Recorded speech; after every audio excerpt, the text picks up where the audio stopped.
Mia's day of indulgence was supposed to be the perfect and rare moment to escape the chaos of life and find something beautiful for herself. But what started as a serene shopping trip quickly turned into a nightmare. The judgmental gaze of a sales associate, the biting remarks meant to cut her down, and then the shocking moment when he tore the very dress she had been so excited to wear. Humiliation, anger, and a simmering resolve that would change everything. What would you do if someone stripped you of your dignity in front of a crowd? For Mia, the answer was clear. She would fight back. Before we dive into Mia's gripping story of courage and justice, comment below with where you're watching from today. And if this story resonates with you, don't forget to subscribe for more inspiring tales of resilience and empowerment. Mia had always been a woman of determination and poise. Balancing a demanding career with the responsibilities of family life often left her with little time for herself. But today was different. Today was hers. The idea of a peaceful day, free from obligations, had been something she had eagerly awaited for weeks. As she stepped into the luxurious Havenwood shopping center, she felt a wave of relief. The soft hum of classical music filled the air, blending seamlessly with the gentle chatter of shoppers. The walls gleamed under the light of crystal chandeliers, and every detail of the space spoke of sophistication. For Mia, this was not just a shopping trip, it was an escape, a chance to indulge in a little luxury and self-care. The centerpiece of her day was simple yet significant, finding the perfect dress for an upcoming charity gala. Mia loved these events, not only for the opportunity to give back to her community, but also for the chance to dress up and feel radiant and confident. Strolling past boutiques that showcased dazzling jewelry and sleek designer pieces, Mia allowed herself to savor the atmosphere. Her footsteps echoed lightly on the polished floors as she browsed store windows, her mind wandering to the possibilities each piece of clothing held. Then one particular display caught her eye. The dress was mesmerizing. A deep sapphire blue gown with intricate silver embroidery, it seemed to shimmer even under the modest light of the display. The design was bold yet elegant, and Mia could already imagine how it would look on her. She paused, letting herself linger for a moment before stepping into the boutique with a renewed sense of excitement. The boutique, named Maison Elite, was known for its exclusivity. From the moment Mia entered, she felt the plush carpets beneath her feet and the coolness of the air-conditioned space. The racks were filled with garments that spoke of craftsmanship and taste, and she eagerly made her way toward the dress that had captured her attention. Just as she reached for the gown, a voice interrupted her thoughts. "May I help you?" Turning around, Mia found herself face to face with a sharply dressed man. His name tag read Nathan, and while his tone was polite, there was something about the way he looked at the fleeting judgment that made her pause. His eyes swept over her appearance, and Mia could almost feel the unspoken question lingering in the air. "Do you belong here?" Determined not to let her confidence falter, Mia smiled. "Yes, actually.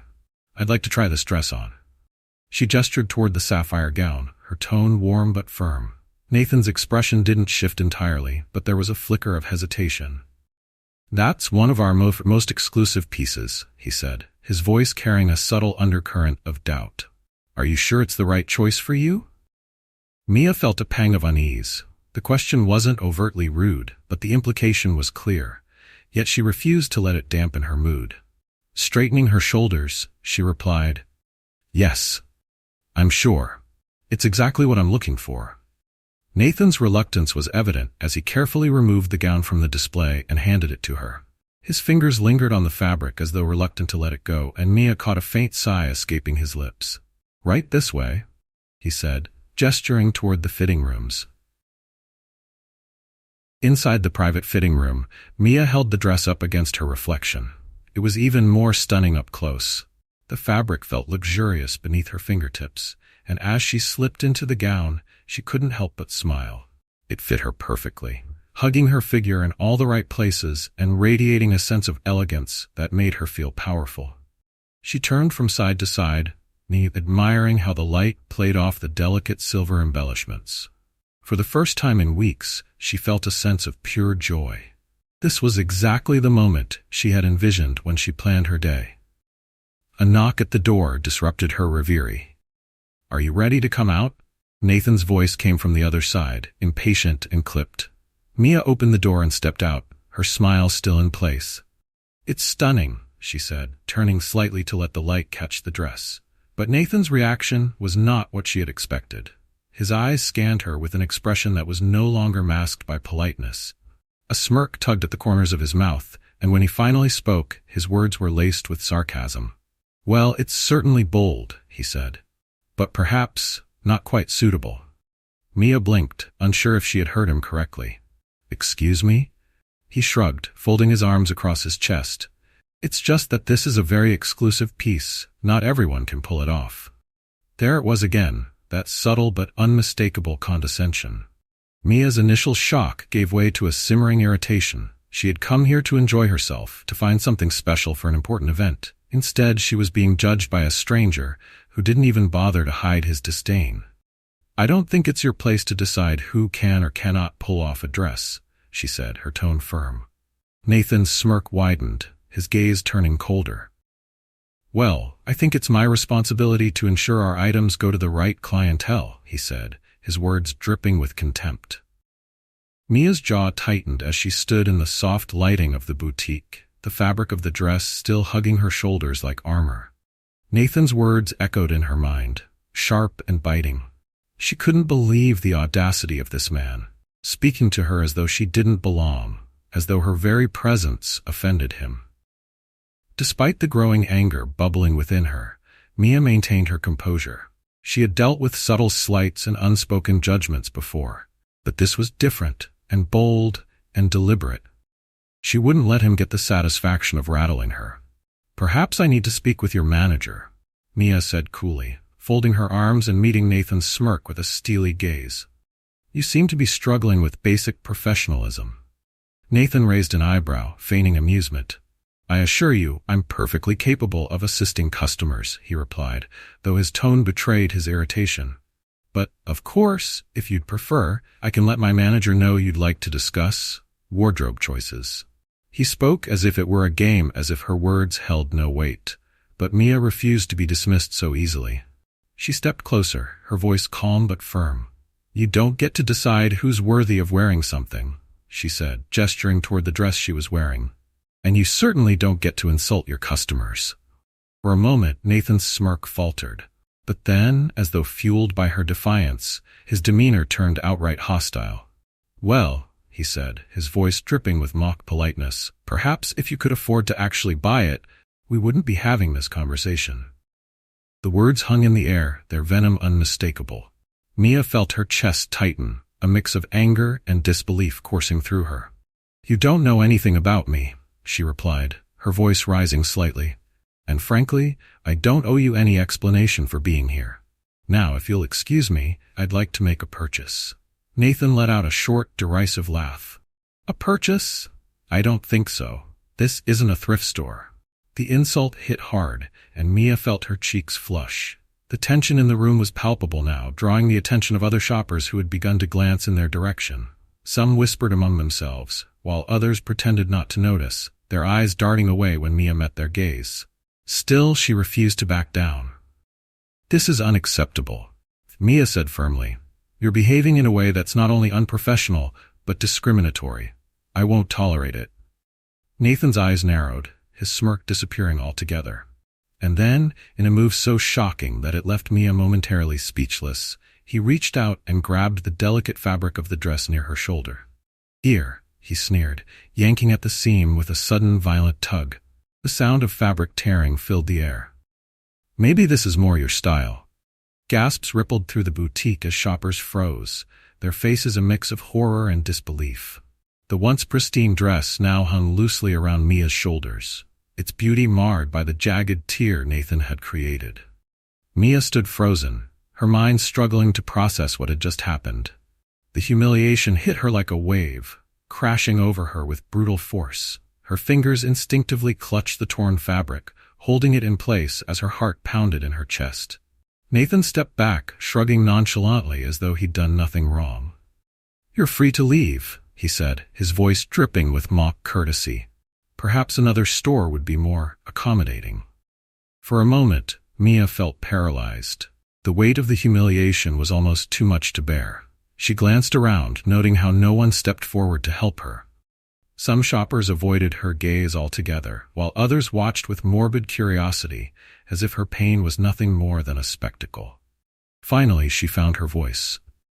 "Get your hands off me," she said, her words trembling with barely contained rage. Nathan raised his hands mockingly, as if to say he'd done nothing wrong. "As I said, you're free to leave," he repeated, his tone condescending.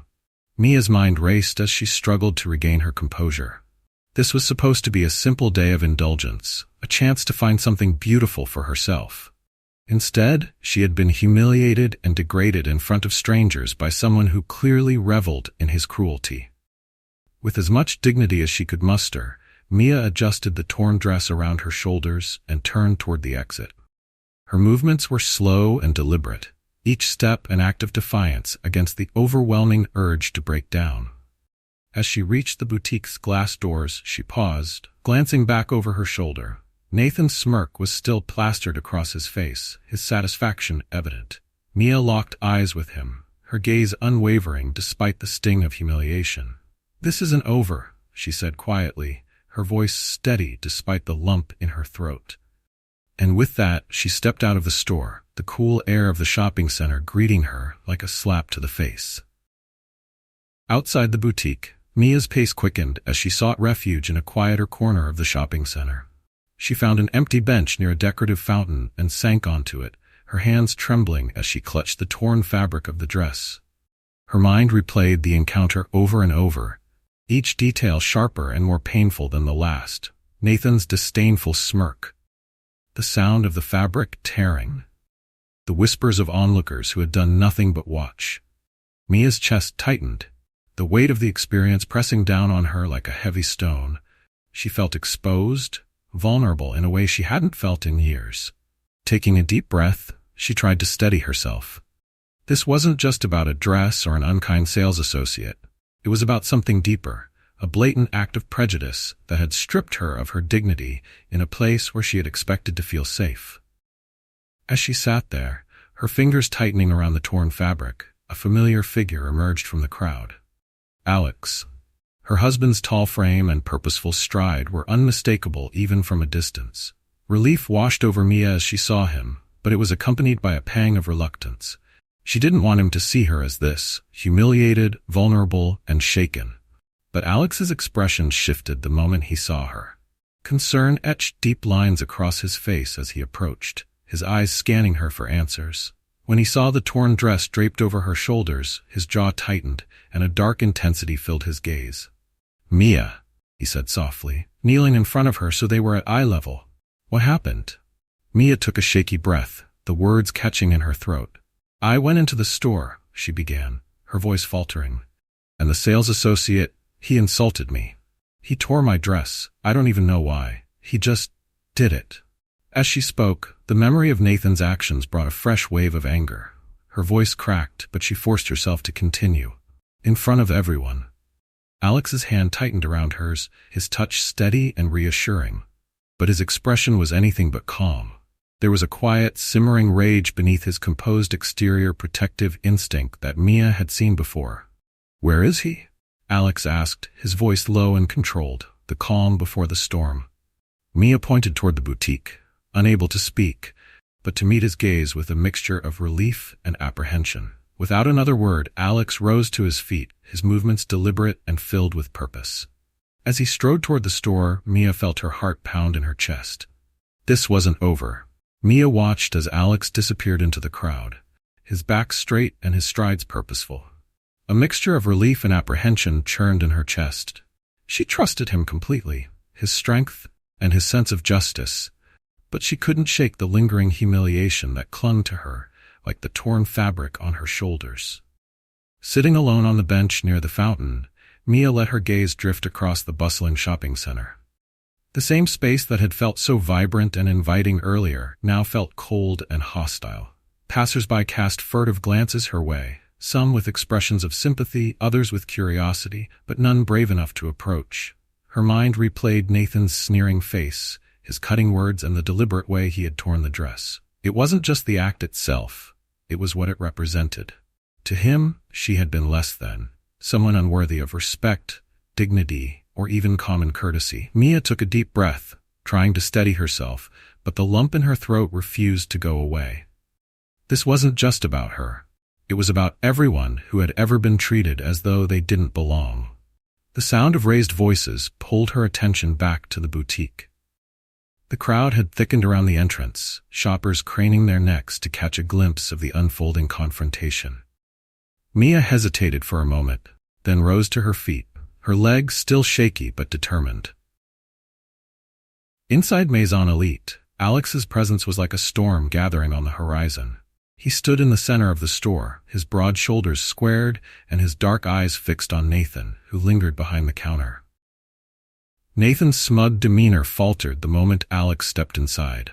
There was something about his air of authority that couldn't be ignored. The sales associate's confidence began to waver, though he quickly tried to mask it with a veneer of politeness. "Can I help you, sir?" Nathan asked, his tone clipped but guarded. Alex didn't respond immediately. Instead, he let the silence stretch, his eyes never leaving Nathan's face. When he finally spoke, his voice was low and measured, but the underlying fury was unmistakable. "You know exactly why I'm here," Alex said, stepping closer. "What did you do to my wife?" Nathan blinked, momentarily caught off guard. Then, as if doubling down on his arrogance, he crossed his arms and smirked. "I don't think this is any of your business," he said, his tone laced with contempt. "She was free to leave, wasn't she?" Alex's jaw tightened, his fists clenching at his sides, but he kept his voice calm. "You insulted her, you humiliated her, and you physically damaged the property she was wearing. That's not just unprofessional, it's criminal." The smirk vanished from Nathan's face, replaced by a flicker of uncertainty.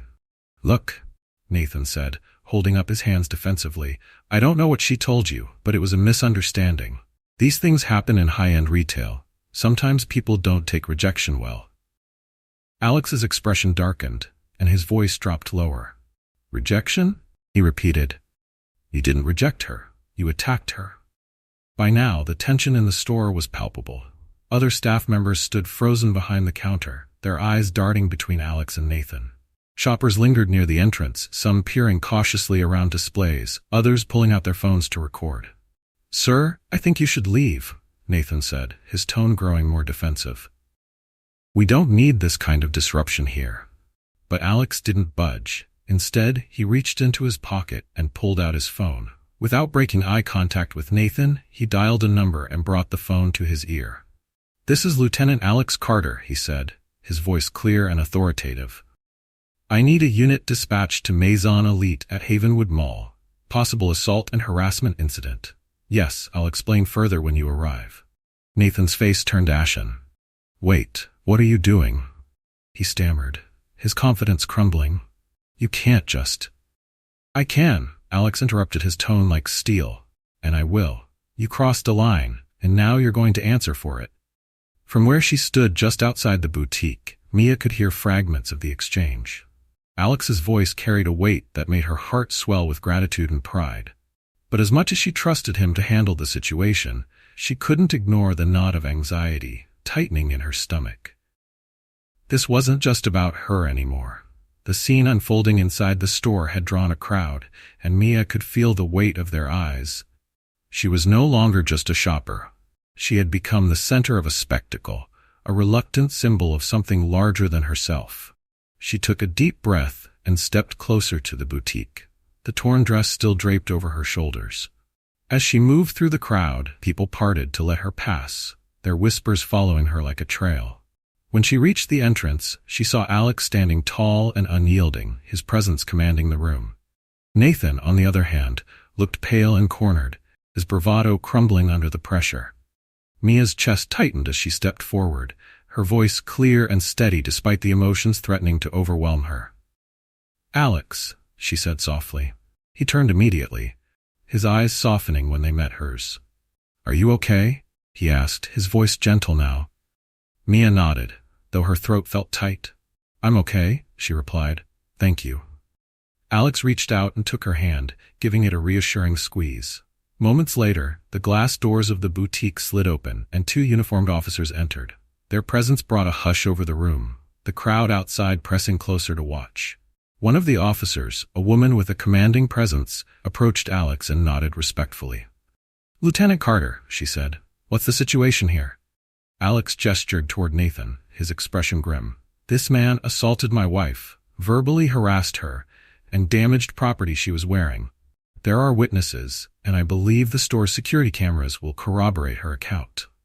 The officer's gaze shifted to Nathan, her expression hardening. "Sir, I'm going to need you to step forward," she said. Nathan's eyes widened and he stumbled back. "Wait, is a misunderstanding," he protested, his voice trembling. "I didn't mean anything by it. It was just a joke." But the officers were unmoved. The female officer stepped forward, pulling a pair of handcuffs from her belt. "Sir, please turn around and place your hands behind your back." Nathan's protests grew louder as the officers secured the cuffs around his wrists. The sight of him being led out of the store, his arrogance replaced by panic, sent a ripple of murmurs through the crowd. As Nathan was escorted out, Mia felt a strange sense of closure wash over her. The humiliation of earlier still lingered, but now it was tempered by the knowledge that justice was being served. Alex turned to her, his expression softening. "It's over," he said quietly. Mia nodded, her voice steady despite the whirlwind of emotions inside her. "Thank you," she said, "for everything." He wrapped an arm around her shoulders, pulling her close as they walked out of the boutique together. The crowd outside parted to let them pass, their murmurs growing quieter as the couple left the scene behind. Though the weight of the day still pressed heavily on Mia's chest, she felt a renewed sense of strength. With Alex by her side, she knew she could face whatever came next. As Mia and Alex left the boutique, the buzz of murmurs and whispers followed them. The shopping center, once a refuge of calm and elegance, had become a stage for confrontation and accountability. Though the crowd gradually dispersed, the ripple effects of what had happened were only beginning. Outside, Mia took a deep, steadying breath, her hands still tightly clutching Alex's. The cool air did little to erase the burning humiliation she'd felt moments earlier, but Alex's presence was grounding. He had stood by her without hesitation, and now she trusted him to see this through to the end. The officers who had arrested Nathan approached Alex again, their expressions respectful but focused. "Lieutenant Carter," one of them began, "we'll transport him to the station for processing. Would you like to accompany us, or should we follow up later?"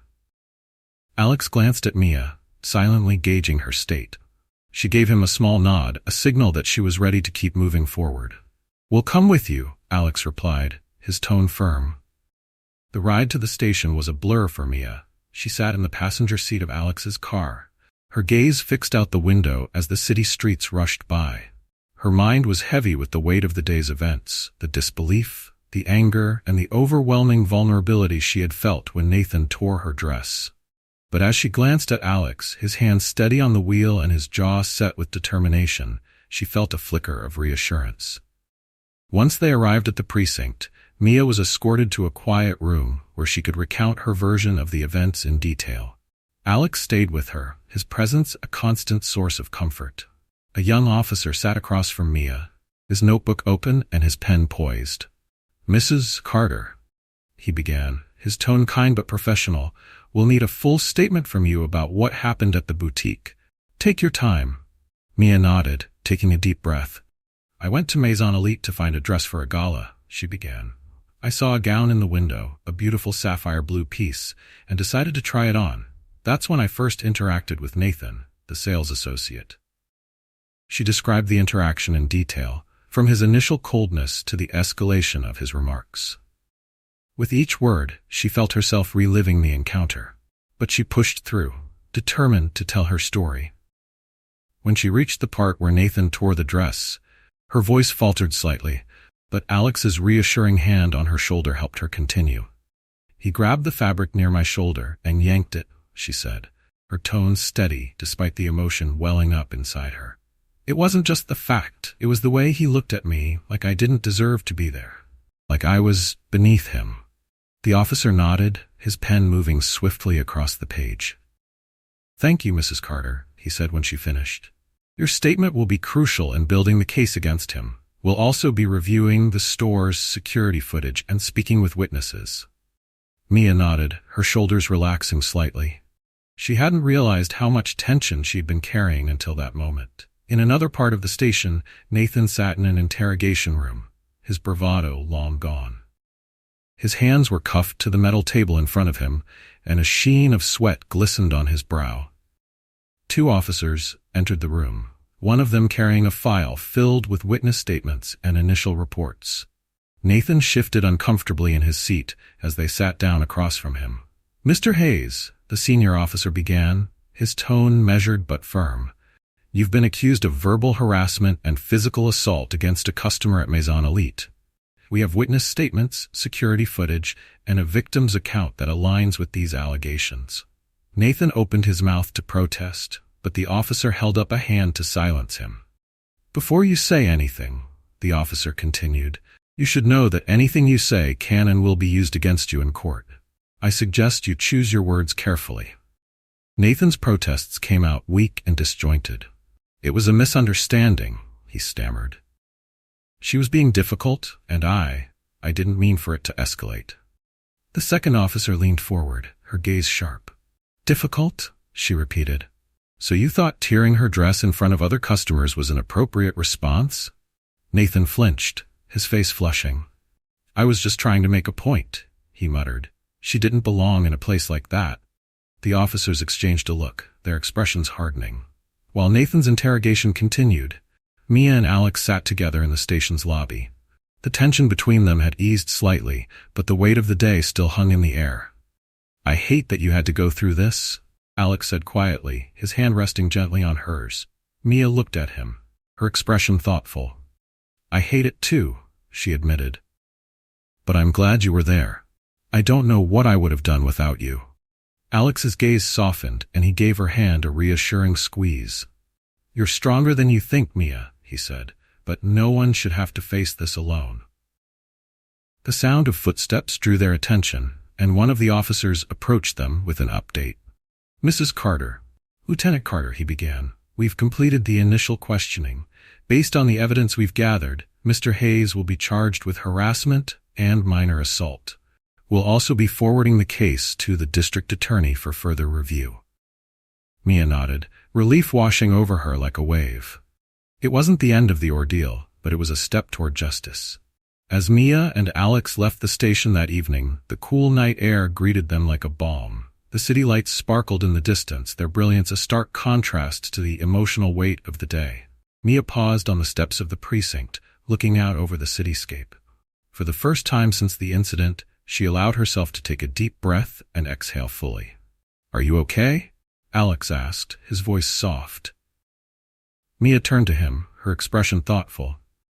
"I don't know," she admitted. "Part of me feels relieved that he's being held accountable, but another part of me, I still feel that sting, you know, like it'll take a while to go away." Alex nodded, his expression understanding. "That's normal," he said. "What you went through was terrible. But you're not alone, Mia. We'll face whatever comes next together." Mia leaned into him, drawing strength from his presence.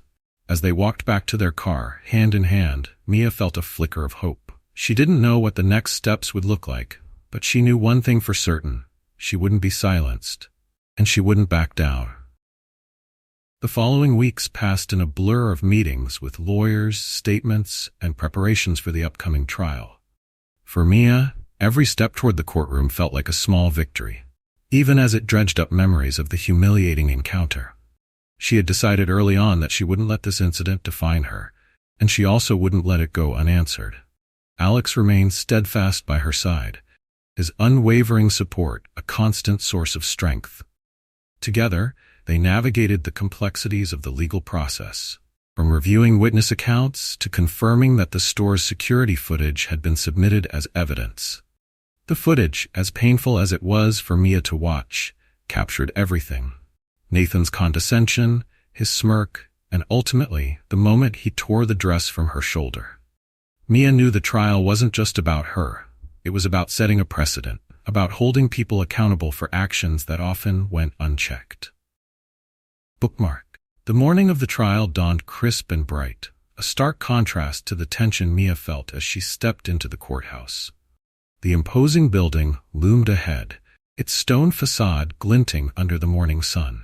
Alex held her hand tightly as they ascended the courthouse steps, flanked by a small group of close friends and family who had come to show their support. Reporters had gathered outside, their cameras flashing and their voices calling out questions. The incident gained significant attention, sparking widespread discussion about discrimination and accountability in customer service. Mia didn't look at the cameras. She focused on the warmth of Alex's hand in hers and the quiet strength of the people who stood with her. Inside the courthouse, the atmosphere was hushed and solemn. The courtroom itself was filled with spectators, strangers, and other familiar faces from the shopping center. Mia took her seat at the plaintiff's table, Alex by her side. When Nathan entered the courtroom, flanked by his attorney, Mia couldn't help but notice how different he looked. The smug confidence he had worn so brazenly that day in the boutique was gone, replaced by an air of discomfort. His eyes darted around the room, avoiding hers, and his shoulders slumped slightly under the weight of what was to come. For a brief moment, Mia felt a flicker of something unexpected. Pity. But it passed quickly, replaced by a steely resolve. This wasn't about vengeance. It was about justice. The prosecution began by presenting the evidence, starting with the security footage. The video played on a screen for the jury to see, and Mia watched as the scene unfolded before them. Nathan's sneering comments, her quiet determination to stand her ground, and finally, the shocking moment when he tore the dress. Gasps rippled through the courtroom as the video ended. Mia glanced at the jury, noting the mixture of shock and anger on their faces. Next came the witnesses. Several shoppers who had been in the boutique that day recounted what they had seen, their testimonies reinforcing the narrative of Nathan's blatant discrimination and aggression. One shopper, a young woman who had been browsing nearby, described the incident in vivid detail. He didn't just tear the dress, the woman said. He did it with this malice, like he wanted to humiliate her. Mia's heart clenched at the words, but she held her head high, determined not to let the pain show.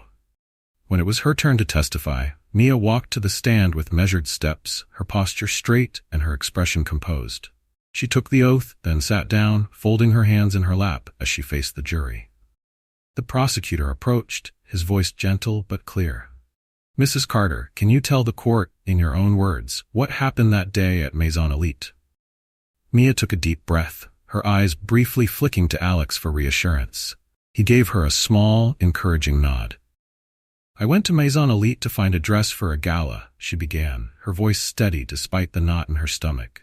"It was supposed to be a relaxing day, a rare moment for me, but from the moment I entered the boutique, I felt judged." She described Nathan's initial coldness, the subtle digs at her appearance, and the way his condescension grew with every interaction. As she recounted the moment he tore the dress, her voice trembled slightly, but she pressed on. "It wasn't just about the dress," she said, her gaze meeting the jury's. "It was about how he made me feel like I didn't belong, like I wasn't worthy of respect." The courtroom was silent as she finished. Mia glanced at the jurors, hoping they understood not just the events of that day, but the deeper impact they had left on her. After Mia's testimony, Alex took the stand. Dressed in his police uniform, he exuded an air of authority and calm. His presence commanded attention, and his words carried weight. He recounted the moment he found Mia at the shopping center, describing the torn dress and the pain etched on her face. His voice was steady, but there was an undercurrent of emotion that resonated with everyone in the room. "No one should have to experience what my wife did," Alex said, his gaze unwavering. "And as someone who has dedicated my life to upholding justice, I couldn't stand by and let this go unanswered." When the closing arguments were made, the prosecution emphasized the importance of accountability, urging the jury to recognize Nathan's actions for what they were: a deliberate attempt to humiliate and degrade. The defense, on the other hand, attempted to downplay the incident, framing it as a misunderstanding or a moment of poor judgment. But their arguments felt hollow in the face of the overwhelming evidence. The jury deliberated for what felt like an eternity. Mia sat quietly, her hands clasped tightly in her lap as she waited. Alex sat beside her, his presence steady and reassuring. When the jury finally returned, the courtroom fell silent. The foreman stood, holding the verdict in his hands. "We, the jury, find the defendant, Nathan Hayes, guilty of harassment and assault," he announced. A wave of relief washed over Mia. She felt Alex squeeze her hand, and she turned to him, a small, grateful smile breaking through the tension. The judge issued a sentence that included community service, a fine, and mandatory sensitivity training. While the punishment wasn't severe, it was enough to ensure Nathan would face lasting consequences for his actions. As the courtroom emptied, Mia and Alex stepped outside, greeted by a small group of supporters who had been waiting. Cameras flashed, and reporters shouted questions, but Mia held her head high, offering a brief statement. "This verdict isn't just for me," she said, her voice clear and confident. "It's for anyone who has ever felt diminished or disrespected. No one deserves to be treated with prejudice, and today's decision is a step toward accountability." Alex stood beside her, adding, "Justice isn't just a legal concept. It's a personal commitment to stand up for what's right. I'm proud of my wife for having the courage to fight for that." The courtroom verdict marked the end of one chapter, but for Mia, the journey toward healing was just beginning. As she and Alex left the courthouse that day, the weight of everything they had endured together felt both heavy and oddly freeing. Justice had been served, yet the emotional scars of the incident remained, lingering just beneath the surface. In the days that followed, Mia struggled with a whirlwind of emotions. Relief mingled with residual anger, and though she was grateful for the support of her loved ones, moments of vulnerability would creep in when she least expected them. One evening, as the glow of city lights filtered through their apartment windows, Mia sat on the couch with Alex beside her. She stared into her cup of tea, her thoughts drifting back to the boutique. "It's strange," she said quietly. "I thought that hearing the verdict would make me feel whole again. But it doesn't erase what happened. It doesn't take away the memory of how small I felt." Alex turned to her, his expression thoughtful. "No, it doesn't," he said gently, "but it's a step. And every step forward takes you further from that moment." Mia nodded, appreciating his words but still feeling the ache of what she'd endured. "I don't want to let this define me," she continued, her voice firmer now. "I don't want it to be the first thing I think of when I look in the mirror." Alex placed a reassuring hand on hers. "It won't," he said. "You're stronger than this, Mia, and if it takes time, then we'll take that time. Together. Go back."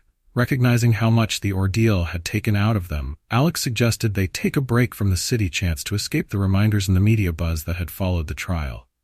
Mia hesitated at first, feeling the pull of work and responsibilities, but Alex's insistence finally won her over.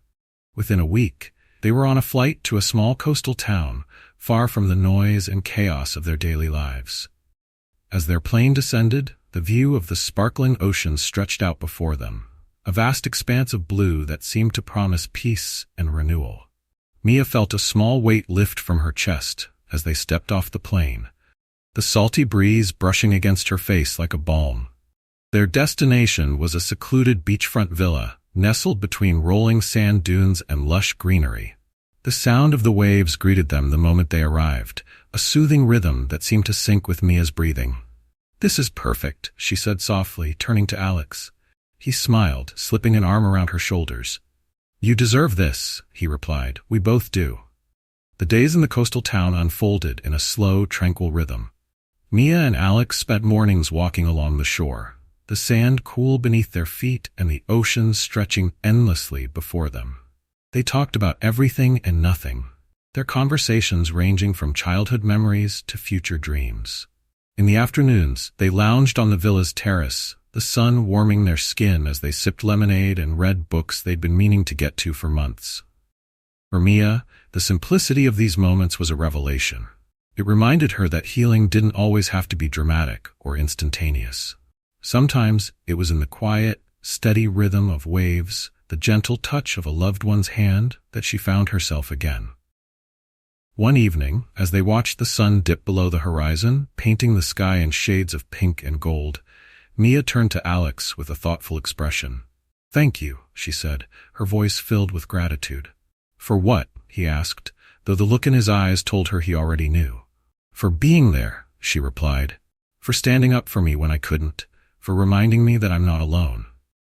Alex reached for her hand, intertwining his fingers with hers. "Always," he said simply. As the days turned into a week, Mia began to feel the tension in her chest ease.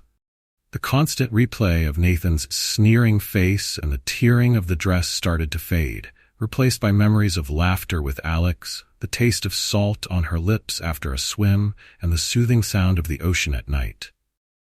She realized that while the experience would always be a part of her story, it didn't have to define her. One morning, as she stood on the villa's terrace overlooking the water, a new thought began to take shape in her mind. The messages of support she had received after the trial, stories from strangers who had faced similar struggles, stirred something in her. "Alex," she said, turning to him as he joined her with a cup of coffee. "Huh?" "I've been thinking, maybe this happened for a reason," she said. "Not just for me, but for others who've been through the same thing." He raised an eyebrow, intrigued. "What do you mean?" "I mean, I can't be the only one who's faced something like this," she continued. "And if sharing my story has helped even one person feel seen, then maybe I can do more. Maybe I can turn this into something meaningful." Alex smiled, a mixture of pride and encouragement in his expression. "I think you're onto something," he said. "You have a voice, Mia, and people are listening." When their time at the villa came to an end, Mia felt a renewed sense of clarity. The ocean, the quiet, and Alex's unwavering presence had helped her reclaim pieces of herself she hadn't even realized were missing. As they boarded the plane back home, she felt a calm confidence settle over her. She wasn't returning like the woman who had left. She was stronger now, and she had a sense of purpose she hadn't felt before. Back in the city, the familiar hustle and bustle greeted them, but Mia no longer felt overwhelmed by it. She knew who she was, and she knew what she wanted to do. Over the next few weeks, she began reaching out to organizations that advocated for victims of discrimination and prejudice. She shared her story in forums, wrote articles, and even gave a few interviews. Each step felt like reclaiming her power, turning pain into purpose. And through it all, Alex remained by her side, cheering her on and reminding her that she was never alone. Returning to her daily routine after the retreat was like stepping back into a world that had shifted slightly. Mia felt different in a dramatic, unrecognizable way, but like a stronger, clearer version of herself. The ordeal at the boutique had marked her, but it had also ignited something within her. A drive to speak out, to turn her painful experience into something that could inspire and uplift others. The days following the trial had shown her just how far-reaching her story had become. Messages of support from strangers poured into her inbox, emails, social media comments, and even handwritten letters from people who had seen her speak or read about her in the news. Some thanked her for standing up against prejudice, while others shared their own stories of humiliation, discrimination, and resilience. Each message reminded Mia of how deeply her experience resonated with others. One letter in particular stayed with her. It was from a young woman named Clara, who described how she'd been mistreated at her workplace because of her background. "I didn't think anyone would care about my story," Clara wrote, "but seeing you speak out gave me hope. It made me believe that maybe, just maybe, things could change." Mia read those words over and over, her resolve hardening with each pass. She realized that her story wasn't just hers anymore. It belonged to the countless people who had faced similar struggles and longed for someone to tell them they weren't alone. Mia's first step toward advocacy came in the form of an invitation from a local nonprofit organization, Voices for Justice. They had seen her story in the media and wanted her to share her experience at an upcoming panel discussion on discrimination and accountability. Initially, Mia hesitated. The thought of speaking in front of a crowd, reliving the incident, and opening herself up to scrutiny was daunting. But Alex, as always, was her anchor. "You've already shown so much courage," he told her one evening as they sat on their balcony overlooking the city. "This is just the next step, and think about how many people you could help by sharing your story." His words stayed with her, and after a few days of reflection, she accepted the invitation. The event was held in a modest but welcoming community center. its walls adorned with posters promoting equality and justice. As Mia stepped onto the small stage, the room fell quiet, and the audience's attention focused entirely on her. She began by recounting the day at the boutique, not with the raw pain she'd felt initially, but with the clarity and strength she had gained since. She spoke about the humiliation, the anger, and the resolve to seek justice, but she also touched on the broader implications of her story. "This isn't just about one incident or one person's actions," Mia said, her voice steady. "It's about a culture that allows prejudice to go unchecked, about the subtle and not-so-subtle ways people are made to feel like they don't belong." As she spoke, she saw nods of agreement ripple through the audience. People leaned forward in their seats, their faces reflecting a mixture of empathy and determination. Mia concluded her speech with a call to action. We all have a role to play in creating a world where respect and dignity are the norm, not the exception. Whether it's speaking out against injustice, supporting someone who's been wronged, or simply reflecting on our own biases, we can make a difference. The applause that followed was thunderous, but what stayed with Mia were the conversations she had afterward. Dozens of attendees approached her to share their own stories, to thank her for her bravery, or simply to tell her how much her words had meant to them. Buoyed by the success of the panel, Mia began exploring other ways to amplify her message. She started writing opinion pieces for local newspapers and online platforms, sharing not only her story but also insights on how society could address systemic discrimination. One of her articles, titled "From Humiliation to Empowerment: Why Accountability Matters," gained traction quickly, sparking discussions across social media. In it, she details the importance of creating safe spaces for victims to speak out, and emphasizes the need for businesses to implement better training and policies to prevent incidents like hers. The feedback was overwhelmingly positive, with readers praising her candor and calling her an inspiration. Mia also began collaborating with advocacy groups, lending her voice to campaigns that pushed for stronger anti-discrimination laws. Her experience had shown her that even in seemingly refined spaces, prejudice could rear its ugly head, and she was determined to be part of the solution. Of course, not everyone supported Mia's efforts. She encountered criticism from those who accused her of overreacting or seeking attention.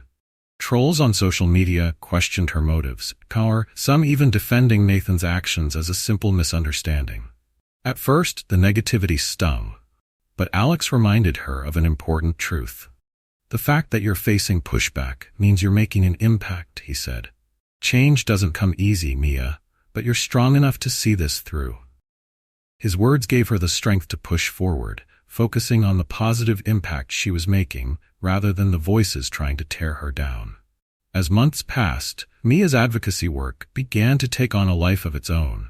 She organized workshops to help businesses foster more inclusive environments and spoke at universities about the importance of standing up to discrimination. Her story even caught the attention of a national organization, which invited her to participate in a summit on social justice. Standing on a stage in front of hundreds of attendees, Mia reflected on how far she had come since that fateful day at Maison Elite. "This journey has been about more than finding justice for myself," she told the crowd. "It's been about creating a ripple effect that empowers others to speak out, to demand better, and to believe that change is possible." Through it all, Mia never lost sight of what mattered most, staying true to herself and her values. She didn't see herself as a hero or a martyr. She was just someone who had decided that enough was enough. Her relationship with Alex grew stronger as they navigated this new chapter together. He remained her biggest supporter, attending her events, offering advice, and reminding her to take moments for herself amid the whirlwind of activity. "You've done so much already," he told her one evening as they sat by the fireplace. "But don't forget to take care of yourself, too." Mia smiled, leaning against him. "I won't," she promised. Months turned into a year, and Mia's life had evolved in ways she never could have imagined. The pain and humiliation of that day at Maison Elite were no longer at the forefront of her mind. Instead, they had become stepping stones to something much larger, a mission to inspire change, advocate for fairness, and remind people of the power of standing up for what's right. Her advocacy work had grown into a full-fledged movement. Mia collaborated with local and national organizations, helping to design training programs aimed at dismantling systemic bias in customer service and beyond. Her story continued to resonate, and she was regularly invited to speak at events where her words left a lasting impact on audiences. Yet, despite all the success and recognition, Mia remained grounded. She never forgot the countless voices she represented, like Clara, the young woman whose letter had sparked her initial drive, and others who had shared their stories of facing discrimination and overcoming it. One morning, as Mia scrolled through her email inbox, a message caught her attention.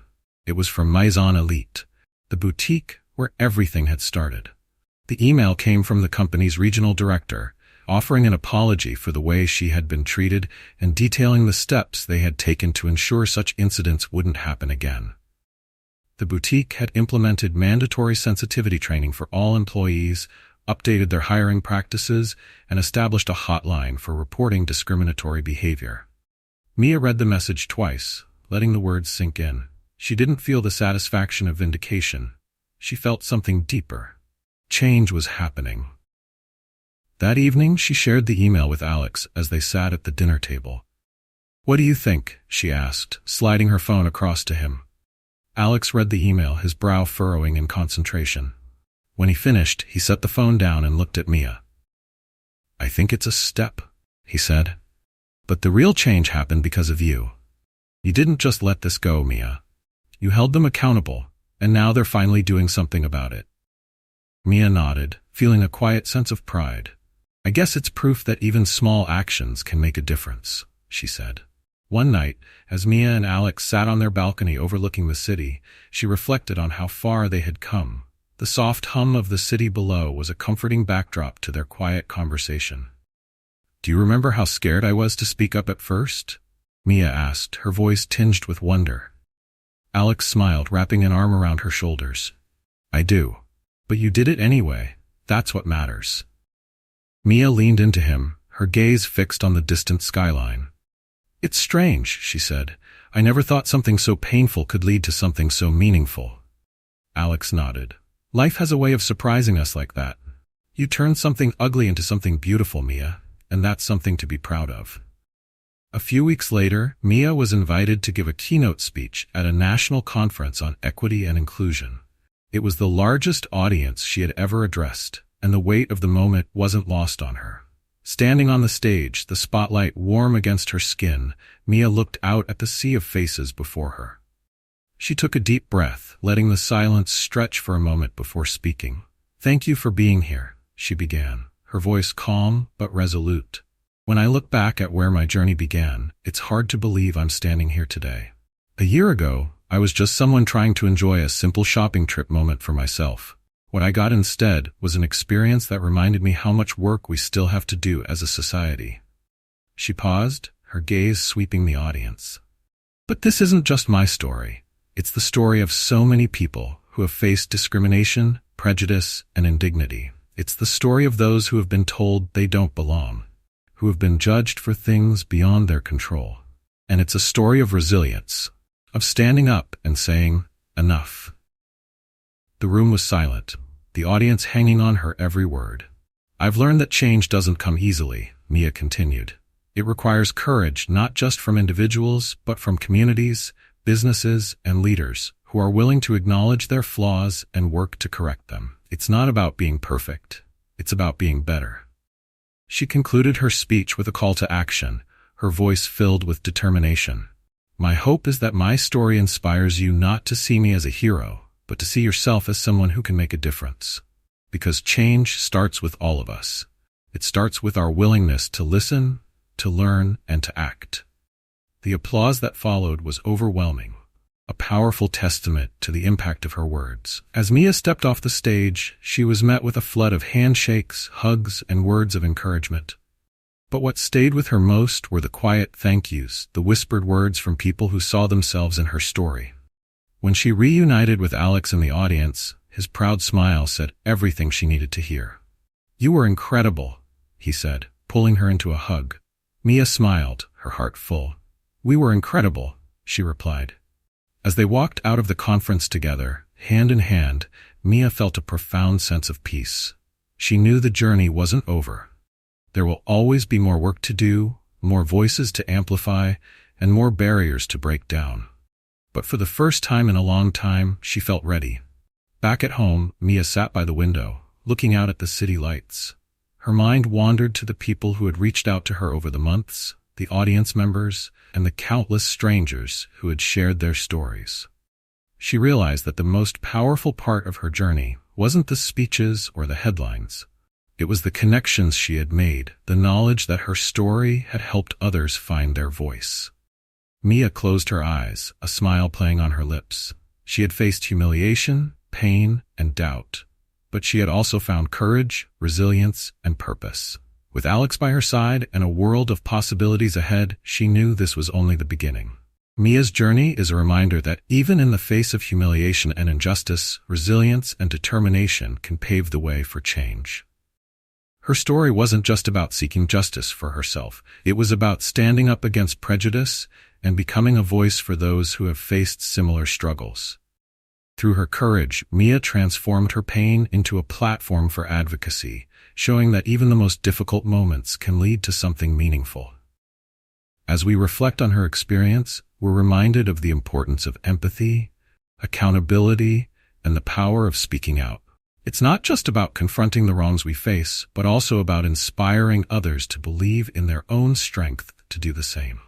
Mia's story teaches us that change starts with one voice, but its impact can echo far beyond that initial act of courage.